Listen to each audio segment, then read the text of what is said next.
I'm a Roman soldier, Lucius Valerius Rufus, 34 years old, Optio of the 8th cohort of the 2nd Augustan Legion. Back home in Mediolanum, I have a mother and an older brother who sells olive oil, and I will tell you how people survive winter in Germania. Not from a legatus's reports, not from what they write in Rome about the valor of the legions, but from what I saw myself, from what the Germans taught us. Not our foes, not our prisoners, but those who lived near the camp and initially looked at us the way one looks at a man who comes to the mountains in winter wearing sandals, with interest and with a certain anticipation of the outcome. I'll start with something simple. What a German winter is like, because in Rome, they know nothing about it. In Rome, winter is when you put on a second tunic and burn more coal in the atrium. In Mediolanum, winter is cold and sometimes snowy. In Germania, winter is when the river freezes solid and people walk across the ice with loaded wagons, and the ice doesn't crack. I will never forget my first German winter. We set up camp on the right bank of the Rhine in October. The legatus said, "We'll winter here. In spring, we'll move on." The legatus was from Rome. He didn't know what here meant in December. He learned in December. The frost came sharply. Overnight. I went to bed feeling just cold. I woke up, and the ground rang like metal under my boot. The water in the bucket was frozen solid. The sentry's beard was covered in frost after 2 hours of standing. 2 soldiers from the first cohort didn't get up in the morning. They simply didn't get up, lying in their tent, alive, but unable to move. Their bodies had given out. That was the first day. It only got worse from there. This is what we didn't understand. We Roman soldiers, the best soldiers in the world, conquerors of Carthage, Macedonia, and Gaul, we didn't understand one simple thing. Cold doesn't kill quickly. It kills methodically, piece by piece, starting from the extremities. First the toes, then the fingers, then the ears, then the nose. At first, it's painful, very painful, a gnawing pain that prevents you from thinking about anything else. Then the pain recedes. When the pain recedes, that's when the trouble truly begins. Pain is a signal. Pain is living tissue still fighting. When the pain is gone, the tissue has died. Quietly, without a scream. It just died. And that was that. The fingers turn white. Become waxy. Stop bending. After a few days, they turn black. The cohort surgeon, Marcus Aemilius, looked at the blackened fingers and shook his head. He shook it, and picked up his knife. Amputation for frostbite is quick and simple compared to what will happen if you don't amputate. The rot spreads upward. That is worse. During that first winter, Marcus Aemilius amputated the fingers of 23 soldiers. Then, we learned. The first lesson came from a German named Wulfila. He lived in a village 2 miles from the camp and came to trade. Furs, honey, smoked meat. Short, broad, with hands like shovels. He looked at our frostbitten soldiers and said something. The translator barely kept up. He said, "Snow. You take snow and rub it. Hard, long, don't spare them, until it hurts again." We looked at him as if he were mad. Snow for frostbite? Rubbing the frostbitten area with snow? That's cold. Adding cold to cold? Wulfila showed us. He took the hand of a young soldier whose fingers were white. He took a handful of snow. He started rubbing, in circular motions, hard, without mercy. The soldier screamed after a minute. His fingers turned pink, and the pain returned. Wulfila nodded, said something to the translator. The translator translated, "He screams. Good. He screams means he's alive." We remembered. Snow for frostbite. Rub immediately until it hurts, until color returns. Don't spare them. That was the first lesson. Simple. Free. It cost us the fingers of 23 soldiers before we learned it. The second lesson, fat. Before the frost, the Germans smeared exposed skin with fat. Bear fat, pig fat, any kind. The main thing was fat. Face, hands, ears, everything exposed. It looked strange. It smelled so strongly it was hard to stand near them. For the first month, our soldiers looked at it and grimaced. Then they stopped grimacing, because the Germans didn't have white patches on their cheeks. Ours did. The connection between these two facts didn't click immediately. But it did click. We found fat from traders. We bought it. It was expensive. The Germans quickly realized it was a valuable commodity. We smeared ourselves without complaint. Centurion Gaius Petronius, who had laughed at the greased barbarians during the first week, was now the first and most thorough to apply it. No one reminded him of his laughter. Why bother? Everyone understood. The third lesson, clothing. A Roman legionary is well dressed, a tunic, a lorica, caligae, sandals with hobnails, strong, comfortable, proven on campaigns from Britannia to Syria, a woolen sagum, a cloak. This is proper attire for 10 months of the year. For German December, no. Caligae are sandals, open, with holes for the hobnails through which the cold penetrates. In Syria, it's comfortable. The foot breathes. In Germania in December, the foot doesn't breathe. The foot freezes. The Germans wore trousers. We laughed at trousers. In Rome, trousers were barbaric. A respectable person wears a tunic. It's a cultural stance, an important stance, an expensive stance. Literally, it cost us our toes. Then we stopped laughing at trousers. German trousers were made of coarse wool, warm, dense, long to the ankle. Above that, another layer, then a cloak, then a fur wrap if available. Layers, that's the key word. Not one thick layer, but many thin ones. Air between the layers. Air holds warmth better than any fabric. Wulfila, the same man, explained this.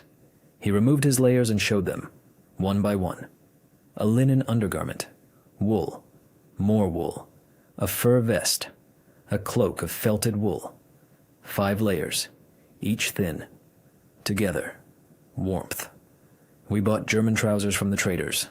Then we sewed our own. A soldier in the cohort, Sextus from Aquileia, knew how to sew. He worked quickly and took wine for payment, and we didn't begrudge the wine. By January, the entire cohort was walking in German trousers under their Roman tunics. They looked strange, but they were warm. The fourth lesson, shelter. A Roman legionary camp is built according to rules. Praetorium, Via Principalis, tents in strict order. This is correct. This is discipline. This is Rome. Leather tents at minus 20 degrees don't hold heat. Not at all. You lie inside, and it's minus 20 outside, and minus 18 inside. A 2-degree difference is no difference. It's just death, a little slower. The Germans built dugouts. They dug 4 feet into the ground. On top, logs, sod, snow. Snow is an insulator. We didn't know that at all. Snow on top keeps the heat inside. A small hearth in the dugout, and it was 10 degrees inside while it was minus 20 outside. We started building dugouts. The legatus initially objected. This is not according to regulations. This is not a Roman camp. This is barbarian housing. Then we explained to the legatus how many men we were losing to the cold each week. The legatus thought. He allowed the dugouts. We dug them ourselves. Legionaries know how to dig. It's part of military science, camp work every day. We dug quickly. The first dugouts were ready in 2 days. The first night in a dugout, I slept like I hadn't slept in a long time. Outside, the wind howled, the snow crunched. The sentries at the gates stood freezing. They were relieved every hour. That was also a new order. A sentry stands for 1 hour, not 2, because after 2 hours without movement in such cold, that's no longer a sentry. That's a liability. Inside the dugout, a small fire of oak logs burned. 8 men nearby. Warmth, darkness, crowded. The best sleep on the German campaign. The 5th lesson, food. In the cold, the body burns through heat constantly, quickly. The standard legionary ration, grain, vinegar, olive oil, is proper food for the Mediterranean. For Germania in winter, it is insufficient food. The Germans ate differently. Lots of meat, Lots of fatty meat. Boar, deer, bear if lucky. A fatty stew made from bones that cooked for a long time and smelled so good it made your stomach rumble from a mile away. Dark bread, coarse, dense, not Roman flatbreads, but heavy bread that burned slowly inside you for hours. We changed our diet. This required effort. The legionary quartermaster, Titus Flavius, viewed the requests as a personal insult. There's grain, there's olive oil, there's vinegar. Why meat? Meat is expensive. Meat has to be acquired. We explained a simple thing to Titus Flavius. Meat is expensive. Frozen soldiers are more expensive. Titus Flavius allocated meat. We hunted ourselves. There was enough game in the forests around the camp. We set snares. The Germans showed us how. Snares for rabbits, for birds. Simple constructions that worked without human intervention. In the morning, you'd go and check. Sometimes there was something. Sometimes not. When there was, you'd cook it slowly, over a low fire, so the fat rendered into the broth, so the broth was thick and rich. That broth kept you warm in the cold for 5 hours. 5 hours is a long time. The sixth lesson, movement. Here, the Germans didn't teach us. Here, we learned ourselves, through losses. A soldier who stops in the cold is a soldier who begins to die. As long as the body moves, it warms itself. Once stopped, blood retreats from the extremities to the core, to the heart, to the lungs. After 10 minutes of standing, fingers start to freeze. After 20, feet. After an hour of motionless standing, a man sits down in the snow. One who sits down in the snow doesn't always get back up. We introduced a rule. During a halt, walk. In circles, in place, however you can. But move. Sentries were to be relieved every hour. On the march, do not slow the pace even when it's hard, especially when it's hard. If someone fell, pick them up immediately. Do not let them lie there. It was a cruel rule, and a necessary one. One day, I fell myself. January. Crossing a frozen bog. 8 hours of walking. My foot twisted on a hummock under the snow.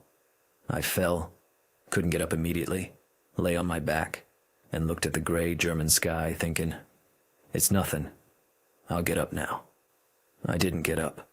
Decimus, a soldier from my squad, a strong red-haired Illyrian, pulled me up by the scruff of my neck. Silently. Put me on my feet. Pushed me forward. I walked. Decimus saved my life with that push. He didn't think about it. He just did what needed to be done. I still think about it. The seventh lesson, fire. The last one. And in some ways, the most important. The Germans knew how to make fire in any frost, in any wind, with wet wood, with just a flint. It wasn't magic. It was a skill they had since childhood, and which we completely lacked. We knew how to make fire under normal conditions. Dry wood, no wind, enough time.